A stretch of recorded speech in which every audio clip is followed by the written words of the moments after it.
super excited to present this episode today because I am on the 50th episode. Yes, the 50th episode.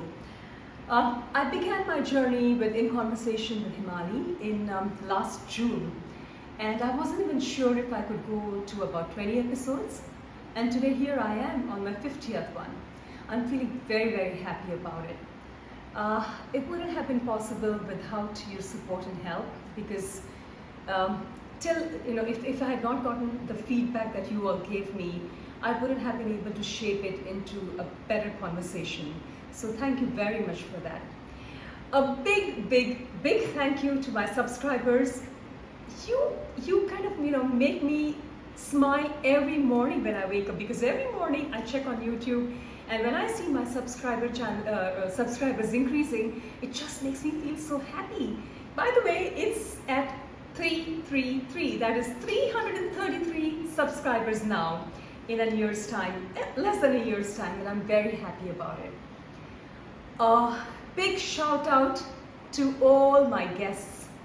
Thank you very much for agreeing to talk to me on In Conversation with Himali, because without you all agreeing to talk to me, this wouldn't have been possible.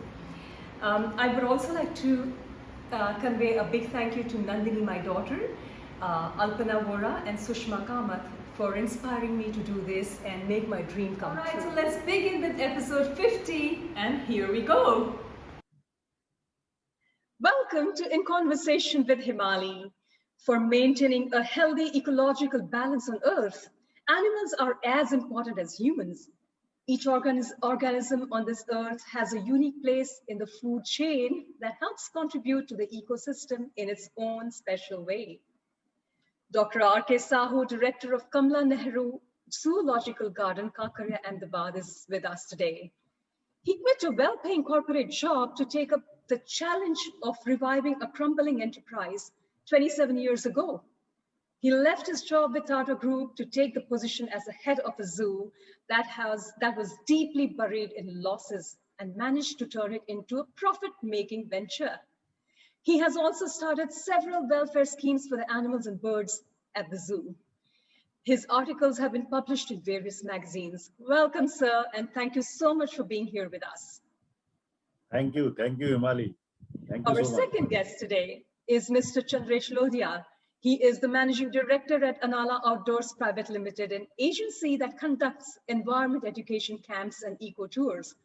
Chandresh was my guest in the 9th episode, and the thing was that after the interview was over, I got a lot of queries about his camps. And when I spoke to him about it, he shared some more interesting things, and I decided I have to call him back. Chandresh, thank you so much for coming forward once again on In Conversation with Himali. Thank you for having me on the show once again, Himali. It's a pleasure. Thank you. So, Dr. Sahu, from Tata's to becoming a director at the zoo, how did this transition happen? Actually, there are two things. One is the profession. Other is the passion. Very few people, they are having both together. So previously I was working with Tata Export Limited from 89 to 90. Then I suddenly see one advertisement in the Times of India that Ahmedabad Zoo also require officer, and just I had applied and got selected. First time like in my life I had visited Gujarat on 21st February of 1990, and on 22nd I have given my interview and I got selected. I was having a big dream to become the in charge of the zoo, and I want to change so many things, and nature has given me responsibility, and we have done that. So we are very happy that my profession and passion, they are the same. So I am dreaming, and then I am implementing everything. Like this zoo was started in 1951. At that time we were not having any policies or any act or anything, and the zoo were managed by by their own capacity. That the India was having more than 500 zoological gardens. Some zoos, they are very big. Some animals, they were getting a lot of space, but nothing was scientific. So when Central Zoo Authority has come in 1992, that constitution was done under the section 38A of the Wildlife Protection Act. Then suddenly, in 1990, I had already joined this zoo. And then with the central zoo authority, I was always involved. And then we have come up with so many policies like the national zoo policies for India, that is in 1998. I have attended so many conference, workshop, training programs, and then I have also conducted the same. I was also fortunately the president of SAJ-ARC, South Asian Zoo Association for Regional Cooperation. All So I right. was also representing South Asia in world. So Wow. fortunately, I had visited so many zoological gardens of like, UK, Singapore, Malaysia, France, Germany, Vietnam, Nepal, Whoa. Bangladesh, Pakistan, Sri Lanka, so many zoos, and all Indian The zoos list are is long. very long. Yeah. So that has given up, the general idea, the what zoos, the problems they are facing. So the Sure. basic problem is of infrastructure. First, we have to have the proper infrastructure for the animal. And what Right. the central zoo authority is saying that initially, like Indian zoos and the other zoos of the world, they were working for the recreation or exhibition point of view. People, they were just visiting, seeing the animals behind the cages or behind the bars and just Right. going back. So Yeah. then central zoo authority has changed everything. Now we are working for the conservation of Indian endangered species. All Endangered right. species means the animals which are very less and or maybe they are going to extinct. So our Right. main basic responsibility is the conservation of endangered species, education to the people, and research programs. So we Right. are affiliated with so many university, colleges, students, they are working with us, they are doing their masters, PhDs, even all school students, like the small kids, Sure. they are also visiting, and we want to give them the idea about the zoological garden, what the zoos they are doing. Wow. So we have started from the infrastructure point of view, and we Mhm. have started changing the designing of the enclosures. Right. This Ahmedabad Zoo was spread in only 31 acres initially. Then I have Okay. taken another land, and now we are in the 117 acres of land. Wow. We have come up with the open enclosures for the tiger in 1995. And then we have opened the enclosures of the lion in 2000. In 2003, we have inaugurated the open enclosures for the bear. We have also constructed beautiful hospitals, which is compulsory for all the zoo animals. And then we have renovated many enclosures of the birds and this monkeys. In 2009, we have come up with the beautiful reptile house, which is the one of the best in India. And after the inauguration of Reptile House, we have inaugurated the Open Butterfly Park in 2012. And then in 2017, first time in India, we have come up with the new project called the Nocturnal Zoo, where we are created environment, night environment during the daytime and day environment during the night time. The specialty of the Nocturnal Zoo is we are having the special arrangements Mhm. by which we are keeping them like, we are providing the cool air during the summer and hot air during the winter. That is called the Okay. geothermal aeration, first time in India. Wow. So our zoo is made up of the rammed earth and geothermal aeration is there. And that is one of the hot favorite place where maximum people they are visiting. And we are also generating a good revenue. Our Wow. nocturnal zoo is giving 3.67 crore rupees per annum. Wow. Fantastic. Fantastic. Dr. Sahu, this must have been quite a challenge, I'm sure, because from nothing to bring it all the way here, sure must have been difficult. But congratulations to you for being able to achieve that. And incidentally, we have a night safari, over here in Singapore too, and it is very popular amongst tourists. Yeah. Thank Actually, you so much. I have Yeah. proposed the night safari for our zoo, but our ministry told that in 2005-6 that in Indian contest we cannot allow the night safari. Oh, Then I okay. have given the another proposal that we want to come up with the nocturnal zoo where we will create the night environment during the daytime. And the other very good thing of this zoo is like whatever animals we have shifted, they have started breeding. We have Oh, okay. almost 4 or 5 babies of the porcupines. We have the Oh. babies from the flying fox or the fruit bat. So that means the animal, they are so comfortable in that area. They have Yes. started producing babies. When Wonderful. animals they are giving the birth means they are very comfortable and environment is very suitable for them. And of course, The nocturnal animals, they love the darkness, where we have provided the darkness with proper aerations, feeding, and everything. So, Wow. when you are working with any organization, getting the fund is very tough. This zoo was having little budget for the infrastructure, designing everything. Sure. And then we have established something new, like we have come up with the infrastructure designing, and we have also proposed other way to how to earn the money. And that have given Fantastic. the big boost up for our municipal corporation. And fortunately, Absolutely. municipal commissioners, they were supported us and started giving the fund. It is Obviously, tough when to such get great the work fund is for. being done, it has to be supported. I mean, there's no two things to it. Thank you, Dr. Sahu. And Chandresh, you conduct nature camps, but due to the present times, I'm sure you are unable to kind of hold them, isn't it? So how do you still continue educating the young minds to look after nature? Yeah, you're 100% right, Himali. As the name of our company suggests, Anala Outdoors. So Right. we are all basically outdoor people, Mm-hmm. right? And just by giving an example, I'll let your viewers know how it works. Mm-hmm. For example, there is a place called Jambughoda in Gujarat, Okay. which is dry deciduous, a little bit of dry deciduous forest. Mm-hmm. And we take our fourth graders there, mostly fourth graders go there.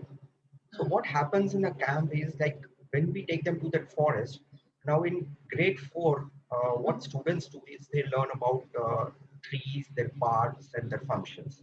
Okay. So now all these things they learn in the classroom, Right. theoretically. Now what we do is we enhance that theory Mm-hmm. in a nature camp.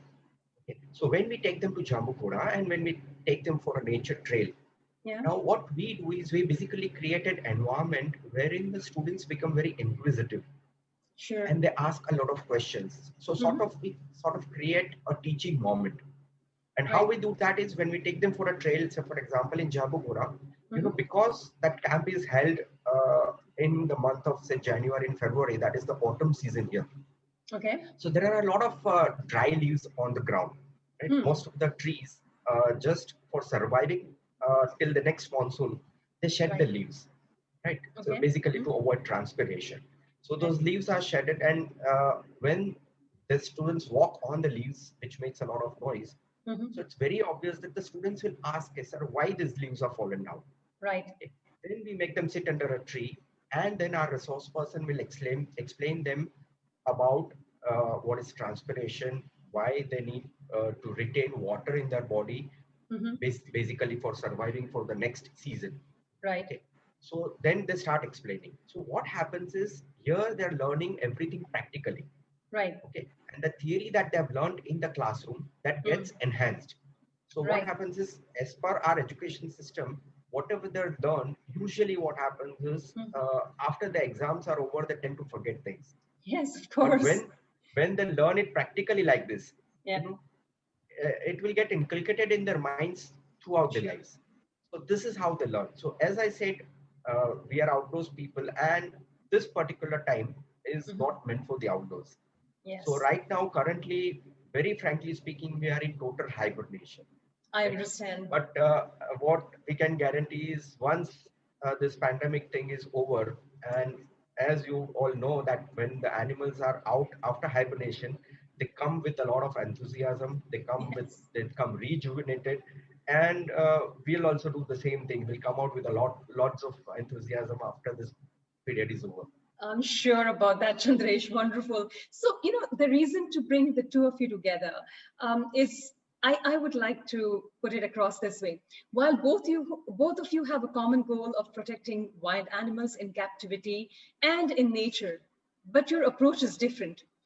Chandresh, you educate on animals and nature in the wild, and Dr. Sahu, you do the same but for the caged animals.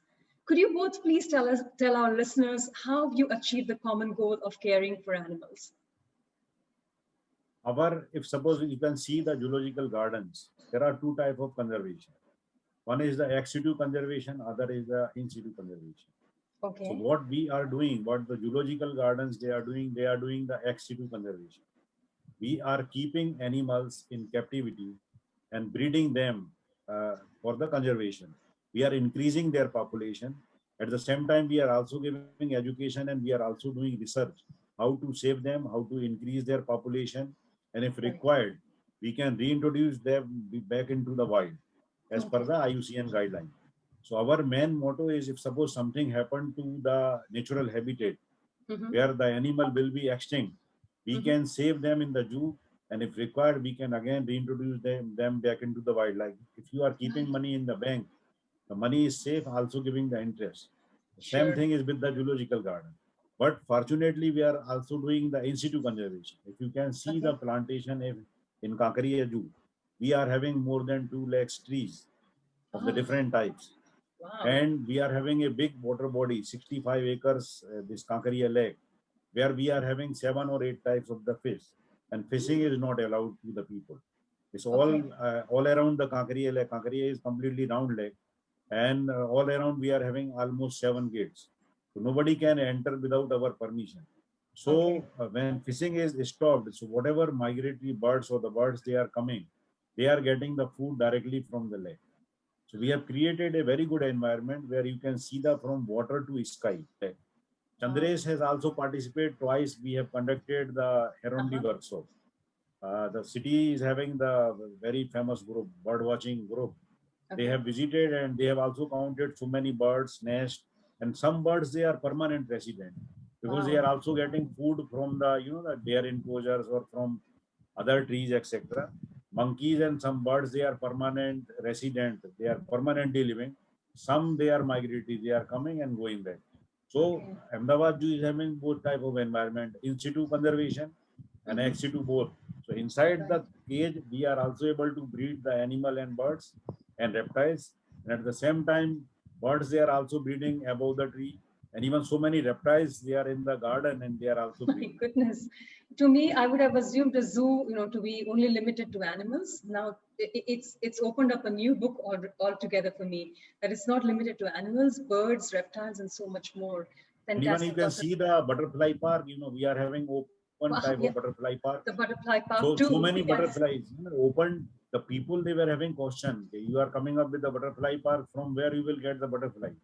So I said, you can see that butterfly will automatically come. So after plantation is over, we have recorded 36 species of the butterflies. One of the students, they have done the research program and they have counted that. We also have videography, photography and everything. And more than 40 species of the spiders. So see how ecosystem is going. So Dr. Sahu, is this only in Ahmedabad Zoo that it is happening, or this would be happening in any zoo anywhere at all? The specialty of Ahmedabad Zoo is like we are in the heart of city. Even though we are in the heart, but our ecosystem is very strong, where we have everything from insect to the mammals, birds and reptiles. Right. And if suppose you can see the other city zoos, I don't know how many zoos there, but you can see the Vandalur Zoo, you can see the Chandigarh Zoo. They are outskirts of the city, and they are having big area. They are having 500 acres of the land. Some they are having 200, 300 acres of the land, and where they are also having the same environment. But in the city, we are in the city, and even though we are having this much of very good environment where all the insects and birds, reptiles, they are growing, they are multiplying, and they are living their normal life. And the visitors can also see them, learn about them. Hey everyone, this brings us to the end of episode 50, part 1. Part 2, we'll continue talking to Chandresh Lodhia, and I'll be posting it on Wednesday. I hope you've enjoyed part 1, and part 2 is equally interesting. Thanks.